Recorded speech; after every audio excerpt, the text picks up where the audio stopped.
De volta com o Conexão Saúde, nossa entrevistada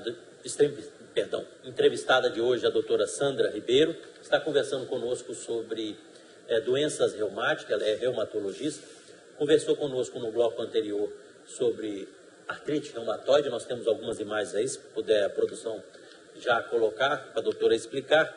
Mas, doutora, a respeito do tratamento, né? Aí, o que seria? Já seriam deformidades? É uma mãozinha com deformidade. Você já vê que tem alteração, tem um inchaço nas articulações do dedo e a mãozinha já um pouquinho torta. Né? O punho parece que também foi afetado, inchado, né? É uma doença muito de mãos e pés, onde é o início, mas podendo acometer outras articulações. Pode passar a seguinte? Pode passar a seguinte.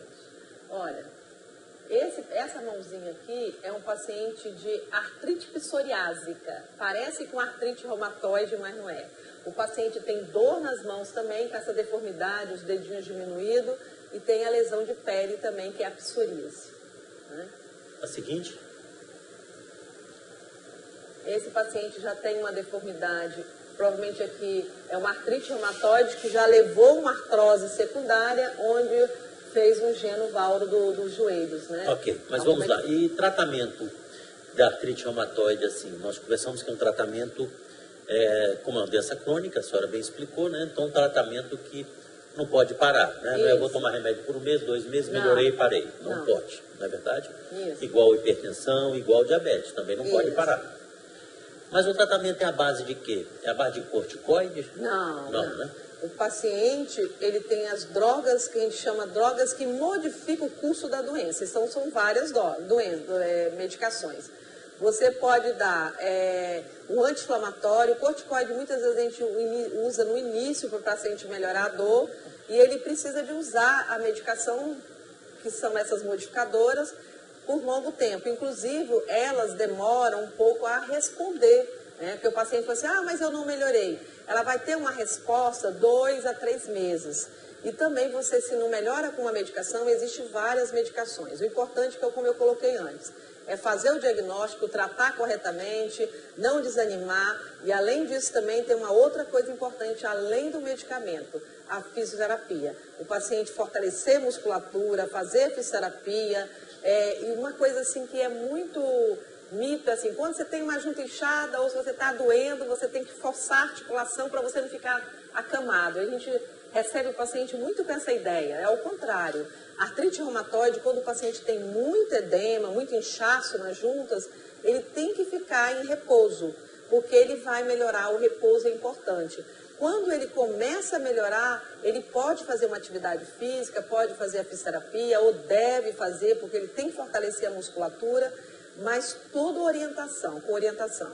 Então, essa ideia que se você está com a junta inchada, você tem que exercitar, senão você vai ficar na cadeira de roda, é errada. Ok. Vamos passar para a próxima. Lúpus. O que é essa doença, lúpus? O lúpus é uma doença que acomete vários órgãos. É uma doença do colágeno, que acomete a mulher na idade fértil, acomete criança também, mas a faixa etária maior é de 15 a 25 anos, até os 30 anos.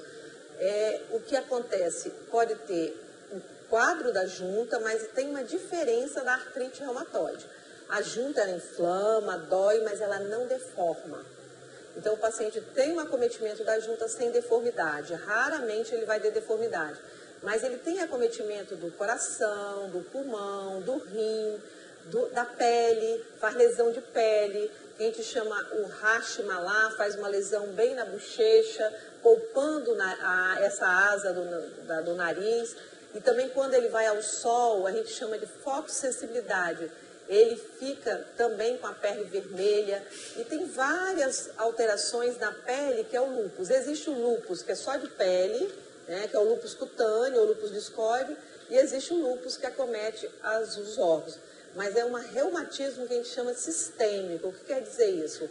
Acomete vários órgãos. Sistema nervoso central, o periférico, o paciente pode ter dormência, pode ter convulsão, pode ter alteração renal e alteração cardíaca, água, que a gente chama água no pulmão e água no coração.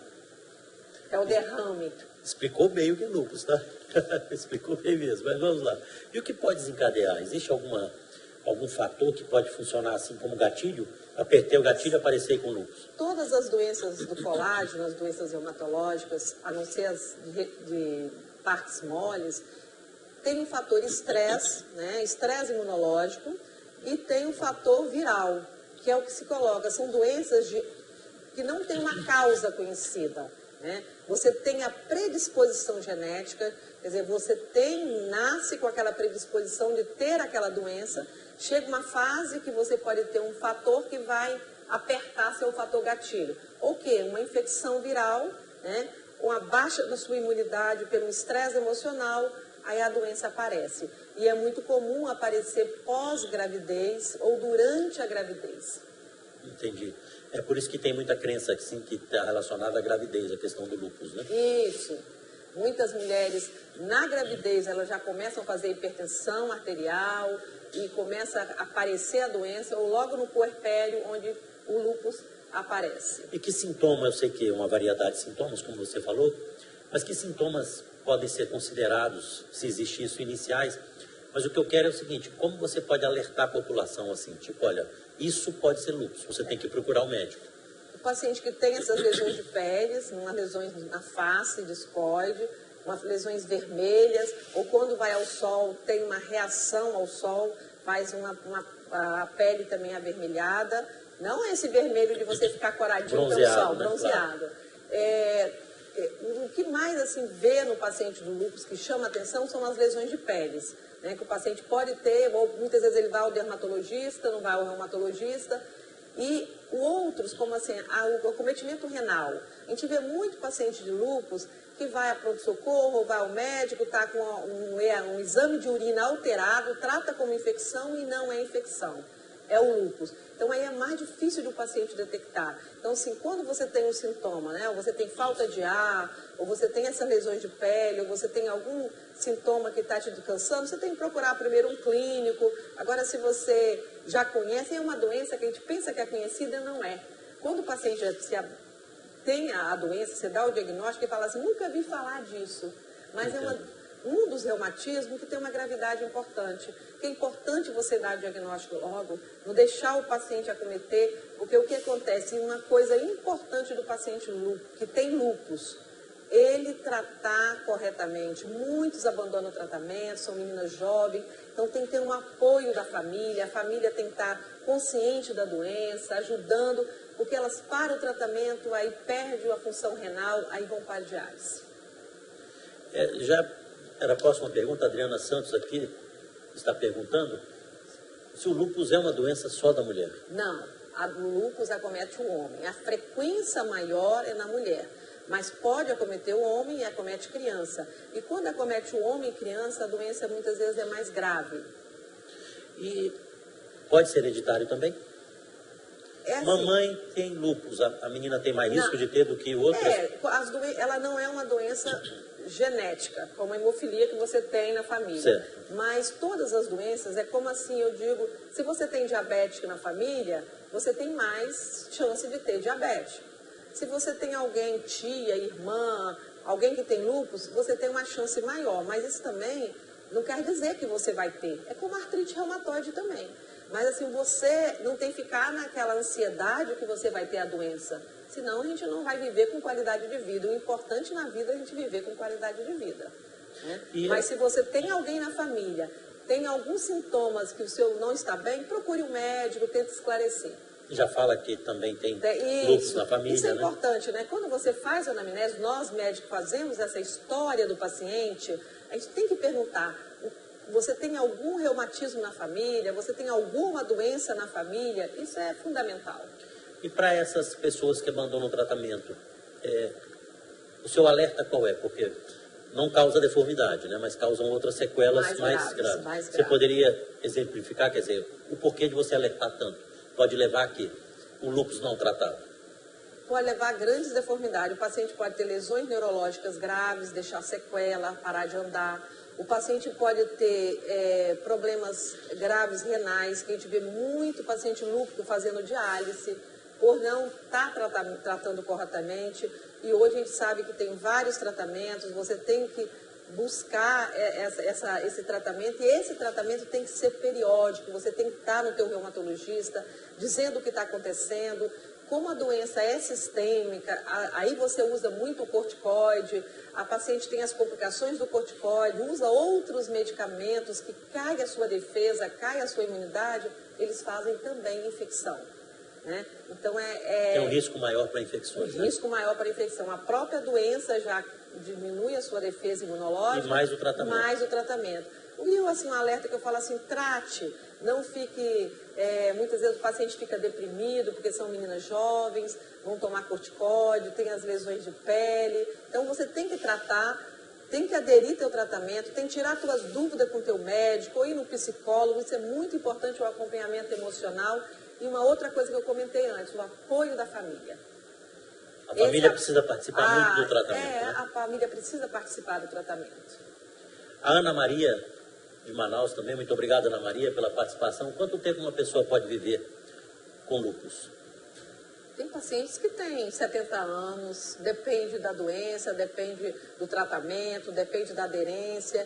Não quer dizer também que você tem lúpus, você não vai sobreviver. Também tem esse mito, sabe? Ah, você tem lúpus, é muito grave. Tadinha, não vai durar muito. Não é isso. A gente não pode dizer, só tem assim, o prognóstico. Quer dizer, o que é o prognóstico? A resposta ao tratamento melhorou muito, sabe? Porque tem tratamento para fazer, tem coisa para você tratar esse paciente, olhar ele de perto e ele viver e voltar. Quantas pacientes voltam até a trabalhar normal, sabe? Então não dá para dizer o prognóstico é X, né? Nós médicos não podemos estar com isso na mão. Por isso que é a importância do diagnóstico, do acompanhamento com o seu reumatologista, de tirar suas dúvidas, de procurar em qualquer sintoma que você tem, procure seu reumatologista novamente e que você vai viver e vai melhorar. Pois é, e o diabetes, por exemplo, também, né? Você tem controle, o diabetes descontrolado, aí sim pode ser que você não dure muito, não é verdade? O lúpus descontrolado, quer dizer, sem tratamento, pode ser também que você não dure muito. Mas tratando, né, pessoas que vivem 60 anos diabéticos, quer dizer, sempre foram diabetes, 60, 70 anos de diabetes, não é verdade? Isso. Então, o lúpus é a mesma coisa, né? Você pode tratar. Tem muitos pacientes diabéticos que também tomam diálise, exato. Não é isso? Porque não tratam, aí pensa que diabetes é só uma glicose alta, não. Aí você vai ter outras complicações. Como tem isso, nós conversamos com um colega endocrinologista aqui, né? Você vê muitos casos de diabetes, eu diagnostico no meu consultório. Porque vai afetar a ereção, aí que vai procurar o médico. Aí vai procurar o médico. Não é verdade? Isso. Bom, nós vamos ter que ir de novo a um rápido intervalo comercial. Volto a lembrar, você pode continuar participando. O telefone com o WhatsApp é 929-8183-6285. É questão de 2 minutos, voltamos aqui com Conexão Saúde.